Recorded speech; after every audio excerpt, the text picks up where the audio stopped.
Kendisiyle şahsi dostluğumuzun da bulunduğu Cengiz Aytmatov, kökleri çok eski tarihlere dayanan Kırgızların dünya edebiyatına kazandırdığı eşsiz mücevherlerden biridir. Aytmatov hem Stalin despotizmini hem de babaannesinden dinlediği kadim Kırgız kültürünün unsurlarını eserlerinde kullanmıştır. Doğduğu, büyüdüğü, yaşadığı toprakları, bozkırı, dağları, gölleri, nehirleri anlattığı eserlerine gördüğü güzellikler kadar çirkinlikleri, adaletsizlikleri, yolsuzlukları da yansıtmıştır. Edebiyattaki ustalığı sayesinde bunları kimi zaman doğrudan dile getirmiş, kimi zaman sembollerle ifade etmiştir. Bu büyük yazar 176 dile çevrilen, milyonlarca baskısı yapılan eserleriyle Kırgızistan'ı, Kırgızları, Kırgız kültürünü, tarihini tüm dünyaya tanıtmıştır. Aytmatov hayat hikayesiyle de üzerinde uzun uzun durulmayı hak eden bir şahsiyettir. Kaleme aldığı roman ve hikayelerde kendi hayatından esintiler yer almaktadır.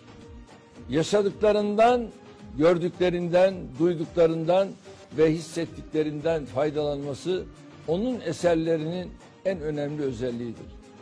Eserleriyle geçmişten bugüne ve geleceğe köprü kurarak gelecek nesillere çok önemli bir miras bırakmıştır.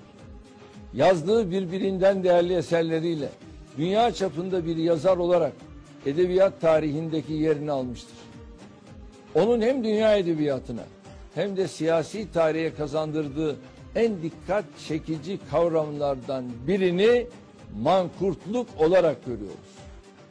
Kişinin kendisine, ailesine, toplumuna, milletine, tarihine, kültürüne, kısacası daha önce sahip ve ait olduğu her şeye yabancılaşması demek olan mankurtluk aslında kölelik anlamına geliyor.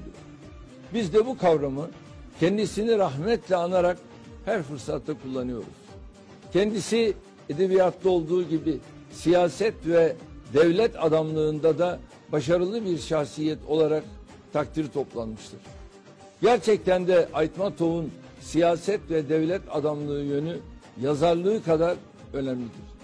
Sovyetler Birliği'ni, ardından Rusya'yı ve hayatının son döneminde de Kırgızistan'ı büyükelçi sıfatıyla uluslararası alanda temsil etmiştir. Edebiyat ve siyasetle ilgilenirken sanatın diğer alanlarını da ihmal etmemiştir. Resimde, müzikte ve sinemada aktif olmuş, psikoloji, sosyoloji, mitoloji alanlarında kendini çok iyi yetiştirmiştir. Kırgızistan ve Türk dünyası yanında tüm insanlığın ortak değeri olma başarısını gösteren Cengiz Aytmatov'u bir kez daha saygıyla ve rahmetle yad ediyorum.